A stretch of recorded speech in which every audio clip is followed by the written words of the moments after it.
Students, आपका स्वागत है। आज हम स्टार्ट कर रहे हैं part 2 matter in our surroundings का। तो एक मैंने ना टेबल बनाई है। टेबल में ना आपको सब कुछ क्लियर हो जाएगा कि आप इसमें हम क्या क्या इसमें डिफरेंस है, क्या क्या है। आप देखिए, जैसे प्रॉपर्टी की बताई गई है यहाँ पर सॉलिड लिक्विड गैसेस की। तो पहले से हम प्रॉपर्टी देखते हैं space between them. Space between भाई, इसमें बिल्कुल स्पेस नहीं होता। सॉलिड के अंदर बिल्कुल स्पेस नहीं होता, बिल्कुल टाइटली क्लोजली पैक रहते हैं, तो इसमें स्पेस बिल्कुल नहीं होता। लिक्विड में थोड़ा सा स्पेस होता है, और गैस में तो ये पार्टिकल जो है बहुत ही आसपास दूर दूर होते हैं, तो इसमें स्पेस बहुत स्पेस होता है। दूसरा होता है force of attraction. Force of attraction का मतलब यह है कि पार्टिकल अपने आप को एक दूसरे को, जैसे हम पहले पढ़ चुके हैं, एक दूसरे को बिल्कुल टाइट पकड़ कर बैठे हुए, खोना नहीं चाहते किसी को। ठीक है, इसमें तो सॉलिड के अंदर तो बहुत स्ट्रॉन्ग है, लिक्विड में स्ट्रॉन्ग है, लेकिन इतना स्ट्रॉन्ग नहीं है कि अपनी वो पोजीशन बना दे। जैसे मान लो अगर पानी को हम कहीं डालते हैं तो वो बिगड़ जाता है, या फिर जहाँ से जाते हैं डालते हैं किसी बाल्टी में या फिर किसी गिलास में, तो उसकी शेप ले लेता है। तो इतना स्ट्रॉन्ग नहीं जितना सॉलिड के अंदर है। और गैस के अंदर तो है, गैस के अंदर तो नेग्लिजिबल ही है, फोर्स ऑफ अट्रैक्शन होता ही नहीं है बिल्कुल। तीसरी बात है शेप। आप देखिए फिक्स शेप देख लीजिए, सॉलिड की तो फिक्स शेप होती है। अब जैसे आपने बर्फ़ देखी है, तो बर्फ़ के जो है ना, बर्फ़ की बिल्कुल फिक्स शेप है। अगर मान लो उसको आइस क्यूब में डाल रखा है तो वो बिल्कुल फिक्स शेप के अंदर होती है। और अगर हम लिक्विड की बात करें तो जैसा उसको जिस शेप, जिस कंटेनर में, जिस वेसल में डाला जाता है, उसकी शेप ले लेता है वो। ठीक है, और इनकी गैस की तो कोई डेफिनेट शेप नहीं है। अब पार्टिकल अरेंजमेंट है। पार्टिकल में वही बात हो गई कि पार्टिकल अरेंजमेंट बिल्कुल क्लोजली पैक्ड है, बिल्कुल आप एक दूसरे को पकड़े हुए हैं, खोना नहीं चाहते, बिल्कुल बिछड़ना नहीं चाहते। लेकिन इसमें लिक्विड के अंदर थोड़ा सा स्पेस होता है। जैसे मैंने आपको एग्जांपल समझाया था ना लिटिस, कि पानी में अगर हम चीनी डालते हैं तो कैसे घुल जाती है, दिखाई नहीं देती, परफेक्ट सोल्यूशन कैसे बन जाता है, तो वो लिटिल स्पेस की वजह से होता है। और गैस के अंदर कोई स्पेस नहीं है, कोई डिसऑर्डर, बिल्कुल डिसऑर्डर होता है। कंप्रेसिबिलिटी की बात करें, अगर हम किसी सॉलिड को दबा सकते हैं ऐसे करके, बिल्कुल कंप्रेस का मतलब किसी चीज़ पर प्रेशर डालना कि वो कम हो जाए, लेकिन सॉलिड को हम कंप्रेस नहीं कर सकते। लेकिन लिक्विड को थोड़ा बहुत हम कंप्रेस किया जा सकता है, थोड़ा बहुत। जैसे हम लिक्विफाइड पेट्रोलियम गैस होती है जो हमारे घर में गैस यूज़ होती है, वो लिक्विड की फॉर्म होती है, लेकिन वो थोड़ी कंप्रेस हो जाती है। लेकिन गैस जो है ना, कितनी भी कंप्रेस करना चाहो कर सकते हो। वो जैसे आप देखा आजकल हम CNG यूज़ करते हैं, CNG के अंदर जो होता है गैस, वो उसको हम कैसे कंप्रेस कर लेते हैं और सिलेंडर में भर लेते हैं। ज़्यादा से ज़्यादा गैस एक छोटे सिलेंडर में भरी जाती है, तो गैस को कंप्रेस किया जा सकता है। काइनेटिक एनर्जी बताया था। काइनेटिक एनर्जी वो एनर्जी होती है जो पार्टिकल्स के मूवमेंट में हेल्प करती है। तो एक पार्टिकल को यहाँ से वहाँ ले जाने में हेल्प करती है। तो वो जो होती है काइनेटिक एनर्जी, सॉलिड के अंदर बहुत ही लो होती ही नहीं। लिक्विड में थोड़ी सी होती है, सॉलिड से थोड़ी ज़्यादा, लेकिन गैस के अंदर काइनेटिक एनर्जी बहुत है। वो एग्जांपल मैंने आपको देख कर समझाया था कि अगर आप दूसरे कमरे में बैठे हो और अगर वहाँ परफ्यूम लगाता है बंदा, और आपको यहाँ सुनाई, यहाँ पर स्मेल आती है उसकी, तो स्मेल किसकी वजह से आ रही है कि वहाँ पर जो पार्टिकल थे, वहाँ जैसे उसने लगाया गैस की फॉर्म में, तो वहाँ के पार्टिकल अपनी काइनेटिक एनर्जी की मदद से एकदम से इस कमरे में आ गए। तो यहाँ गैस में जो होता है काइनेटिक एनर्जी बहुत मैक्सिमम होती है। दूसरी movement of particle. Movement of particle का मतलब है कि इसमें बिल्कुल कम होता है, सॉलिड के अंदर बिल्कुल कम होता है, लिक्विड में थोड़ा होता है, थोड़ा सा। लेकिन गैस के अंदर ये होता है कि कहीं भी किसी भी डायरेक्शन में घूम सकते हैं। तो ये एक जो टेबल है, आप इस टेबल को नोट डाउन कर लीजिए, इसको देख लीजिए थोड़ा सा। आप इसको अगर नोट डाउन करना चाहते हैं तो अपने कॉपी में इसको उतार लीजिए, फिर हम आगे बढ़ते हैं। तो दोस्तों, जैसे आपने वो टेबल नोट कर ली होगी, आइए हम आगे चलते हैं। तो एक ना फोर्थ स्टेट ऑफ मैटर भी है। फोर्थ स्टेट ऑफ मैटर जो है उसको हम ना प्लाज्मा कहते हैं। प्लाज्मा का मतलब है वो मैटर जिसके पास ना बहुत ही एनर्जी है, बहुत ही ज़्यादा एनर्जी है उसके अंदर। तो हमारे पर जो वो चीज़ होती है ना, नेचुरल में अगर देखा जाए कि natural force of state of matter क्या होगा, तो सन होगा। सन के अंदर ना बहुत हाईएस्ट एनर्जी रहती है, बहुत ज़्यादा एनर्जी रहती है। जैसे आपको पता है कि सन में एनर्जी रहती है बहुत ज़्यादा। और फिर अगर हम बात करें आर्टिफिशियल या फिर मैन मेड की, तो जो हम साइन बोर्ड लगाते हैं ना, नियॉन गैस होती है उसके अंदर, नियॉन साइन बोर्ड, ये जो कवर होते हैं, ये होते हैं artificial first state of matter के अंदर। तो ये भी आप कवर लिख लीजिए अपने नोट्स में। तो दोस्तों आगे बढ़ते हैं। अब हम बात करते हैं SI unit of temperature. SI का मतलब होता है सिस्टम है इंटरनेशनल। तो टेम्परेचर यहाँ पे ना शॉर्ट फॉर्म में लिखा हुआ है TEM PM, कंफ्यूज मत होना, ये टाइम क्या लिखा हुआ है, टेम्परेचर की है, तो शॉर्ट में फॉर्म लिखा हुआ है। आपके लिए मैं लिख देता हूँ फुल फॉर्म। तो आपने देखा होगा टेम्परेचर की जब भी हम बात करते हैं ना, तो टेम्परेचर हम बात करते हैं सेल्सियस की फॉर्म में, जनरल फॉर्म में हम बात करते हैं। तो सेल्सियस भाई इतनी डिग्री सेल्सियस है, 100 डिग्री सेल्सियस है, इतनी डिग्री सेल्सियस है। लेकिन जो SI यूनिट है ना, इसकी जो सिस्टमेटिक इंटरनेशनल जो यूनिट है, वो इसकी जो यूनिट होती है ना, वो केल्विन होती है। केल्विन में शो होता है टेम्परेचर, केल्विन में लिखते हैं हम टेम्परेचर को। और ना मान लो आपको छोटा सा एक कन्वर्जन बता देता हूँ। ये पहला पॉइंट, ये दूसरा पॉइंट। अगर कोई भी आपको सेल्सियस टेम्परेचर दे रखा है तो सेल्सियस को केल्विन में चेंज करने के लिए ना जो सेल्सियस है उसमें आप 273.16 इसमें ऐड कर देंगे तो वो आपका सेल्सियस से केल्विन में चेंज हो जाएगा। जैसे अब इसको ना हम 273.6 ये हम ना इसको रफ ले लेते हैं, 273 ले लेते हैं मान लो। अब आपको कोई भी डिग्री दे रखा है, मान लो आपको 10 डिग्री सेल्सियस दे रखा है। अब 10 डिग्री को ना आपको केल्विन में चेंज करना है तो 10 को 273 में ऐड कर दो, कितना आ जाएगा 283। तो ये तो चेंज करने का आ गया कि सेल्सियस से केल्विन में कैसे चेंज करेगा। अब केल्विन से अगर सेल्सियस में चेंज करना है तो जो टेम्परेचर दे रखा है ना केल्विन का, मान लो केल्विन का जो भी टेम्परेचर दे रखा है XYZ, तो उसको 273 में से माइनस कर दो रफ में, तो ये आपका कन्वर्जन हो जाएगा। सेल्सियस से आपको केल्विन में अगर चेंज करना है तो सेल्सियस में 273 ऐड कर दो, ठीक है।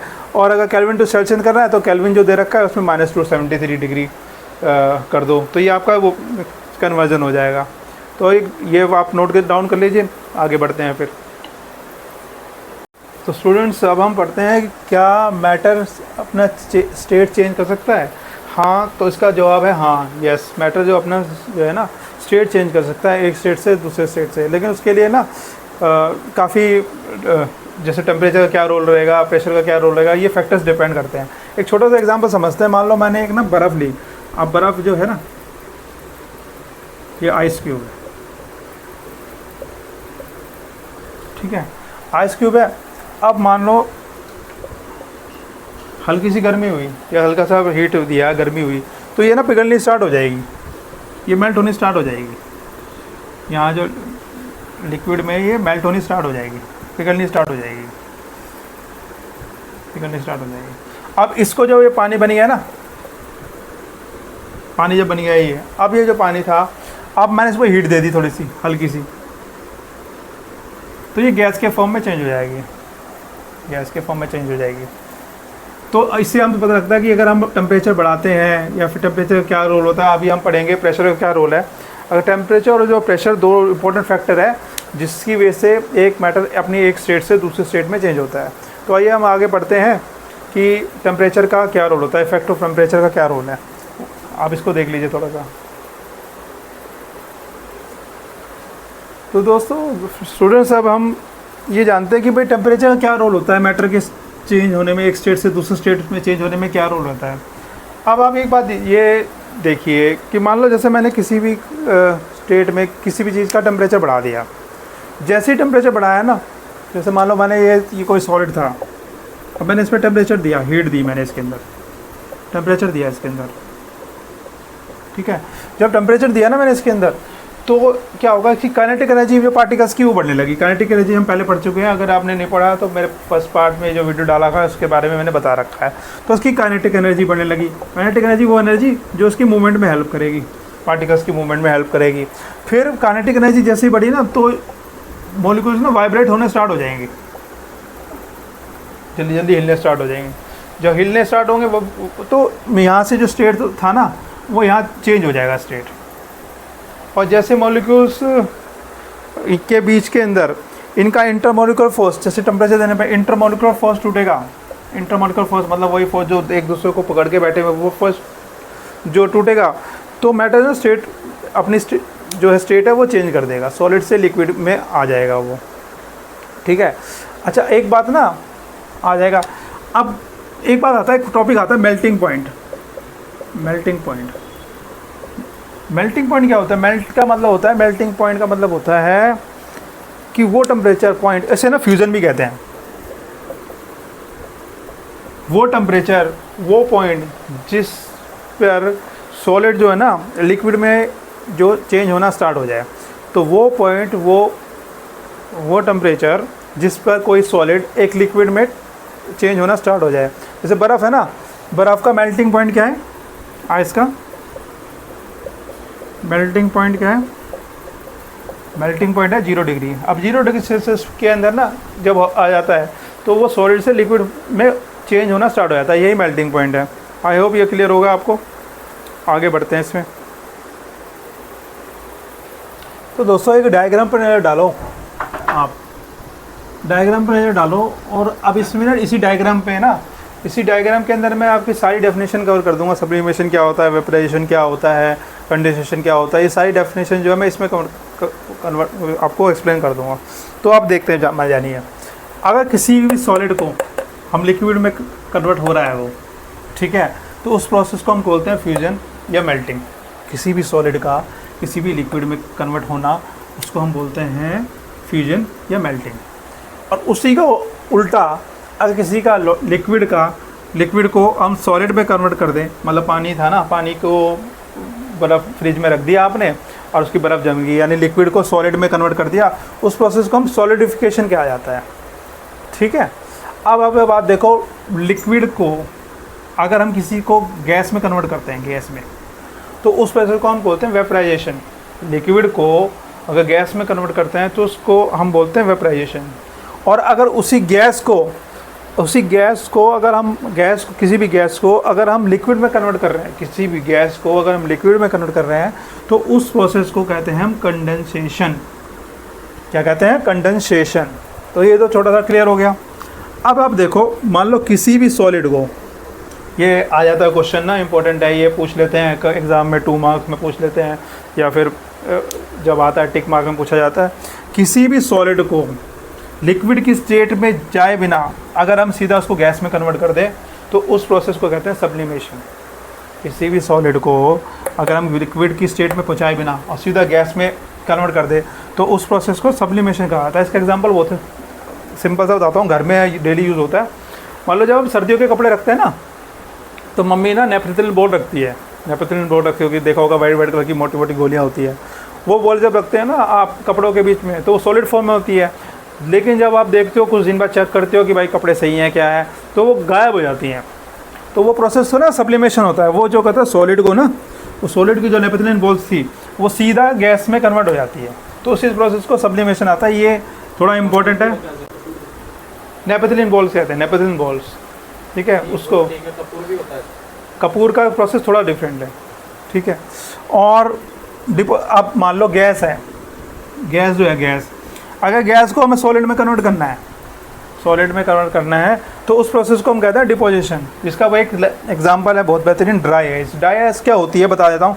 ड्राई आइस ना सॉलिड कार्बन डाइऑक्साइड है, सॉलिड कार्बन डाइऑक्साइड को ड्राई आइस कहा जाता है। उसके बारे में, ये ड्राई आइस इस गैस से लिक्विड सॉलिड में कैसे चेंज होती है अभी हम आगे पढ़ेंगे इफेक्ट ऑफ प्रेशर के अंदर। तो ये डायग्राम नोट कर लीजिए, इसमें सारी डेफिनेशन आपकी है जो है आ जाएगी, आपको अलग से याद करने के लिए की जरूरत नहीं पड़ेगी। इस डायग्राम को आप याद रखिए। तो स्टूडेंट्स ना, बच्चे ना एक टॉपिक को लेकर ना बड़े कंफ्यूज रहते हैं। लेटेंट हीट क्या होती है? लेटेंट हीट क्या होती है? हवा बना रखा है। लेटेंट हीट कुछ नहीं होती। लेटेंट का पहले मतलब समझ दो। लेटेंट का मतलब होता है हिडन। लेटेंट का मतलब छुपा हुआ।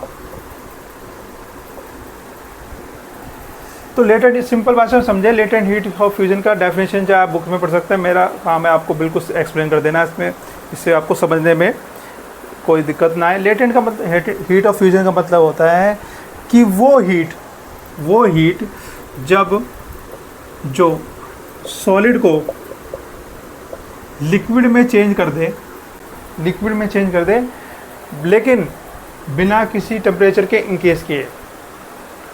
मतलब समझ पा रहे हैं? मतलब आप जैसे अगर सॉलिड को लिक्विड में चेंज करते हो ना, अगर आपको करना है जल्दी से, तो आप हल्का सा टेम्परेचर दोगे, लेकिन वो हीट, जैसे आप मान लो लेटेंट हीट समझ लो, आपने रख दिया एक बर्फ़ का टुकड़ा बाहर रख दिया और वो पिघलना स्टार्ट हो गया, तो वो जो चेंज हुआ सॉलिड से लिक्विड का, उसमें कोई टेम्परेचर तो इंक्रीज़ नहीं हुआ। अगर टेम्परेचर इंक्रीज़ ना हो, मतलब अगर वो 100 डिग्री का बर्फ़ का टुकड़ा था, अगर वो 100 डिग्री का ही रहा पानी में चेंज होने के बाद भी, तो उसी को हम कहेंगे लेटेंट हीट ऑफ फ्यूजन। मतलब लेटेंट का मतलब छुपी हुई एनर्जी, छुपी हुई हीट। इस हीट का मकसद ये है कि एक टेम्परेचर की जो एक स्टेट है, मतलब जो मैटर की एक स्टेज है, उसको दूसरे स्टेज में कन्वर्ट कर दे विदाउट इंक्रीज एनी टेम्परेचर, किसी भी टेम्परेचर को इंक्रीज़ किए बिना। ठीक है, ये एक छोटी सी डेफिनेशन है, आप समझ लीजिए। इसमें देखिए आप, मान लो एक सॉलिड था ये, इसका जो टेम्परेचर था ना वो 0 डिग्री पे था। कहीं से हीट आई, पानी बना ना, लिक्विड स्टेट में आया, तो यहाँ भी टेम्परेचर जो रहा वो 0 डिग्री सेल्सियस रहा। और जब ये चेंज हुआ ना गैस की फॉर्म में,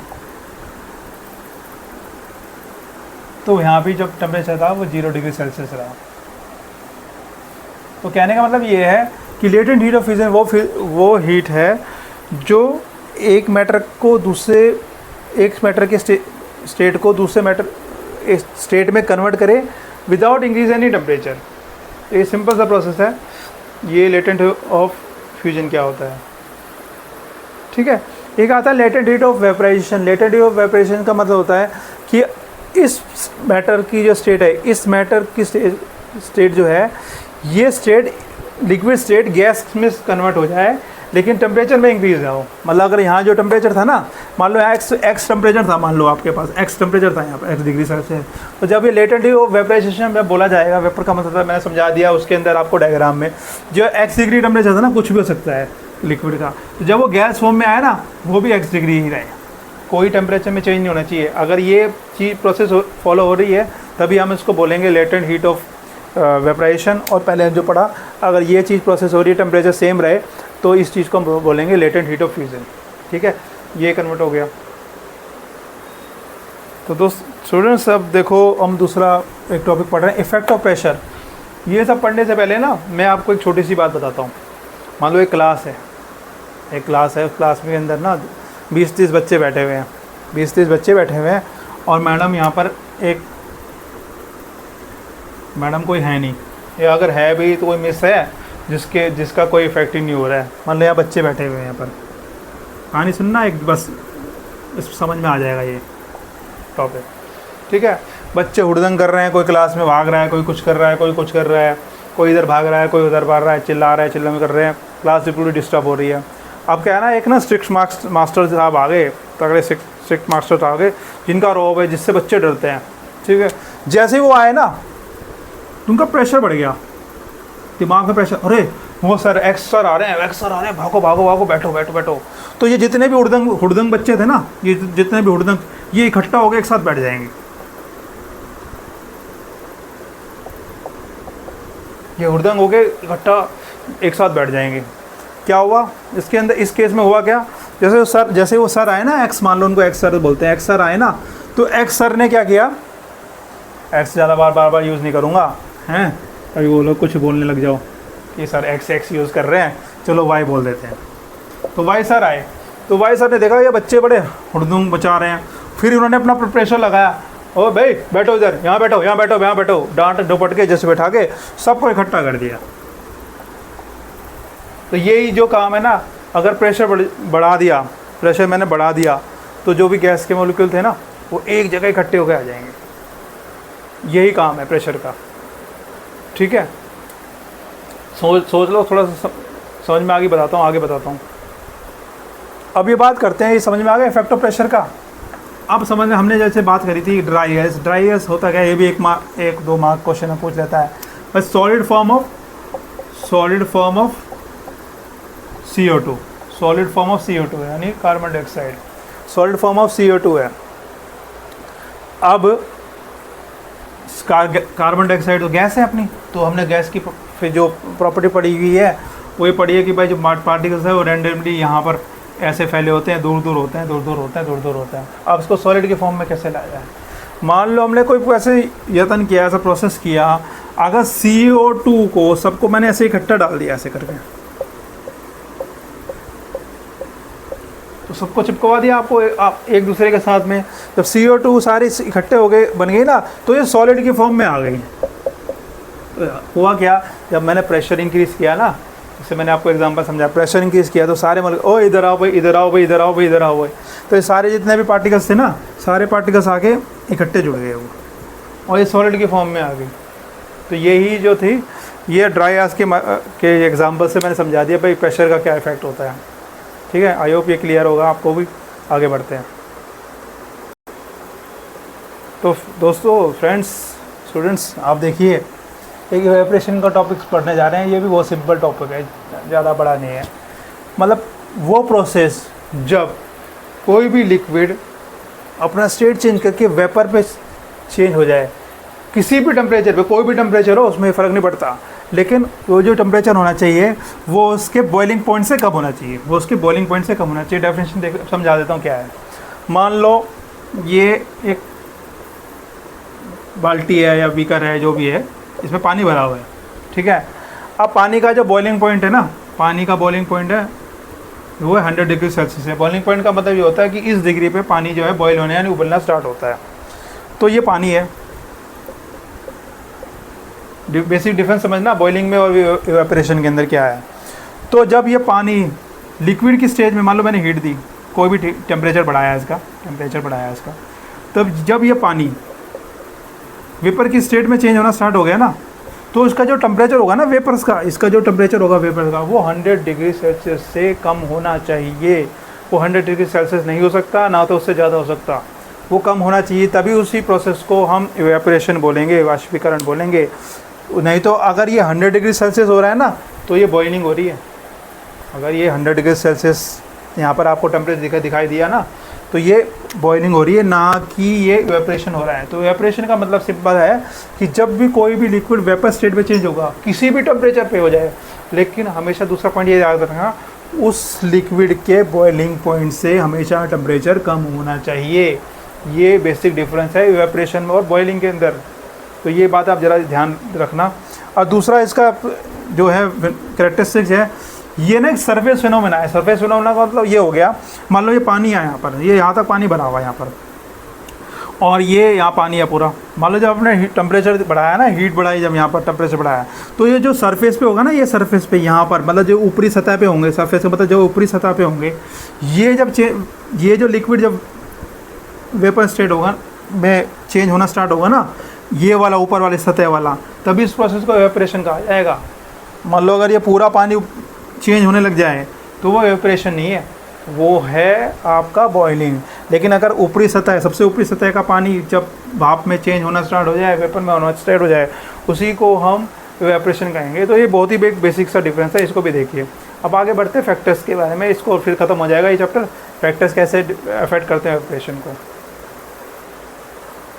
तो जल्दी से जानती है भाई क्या क्या फैक्टर्स अफेक्ट करते हैं इवेपोरेशन के। सबसे पहला फैक्टर है टेम्परेचर।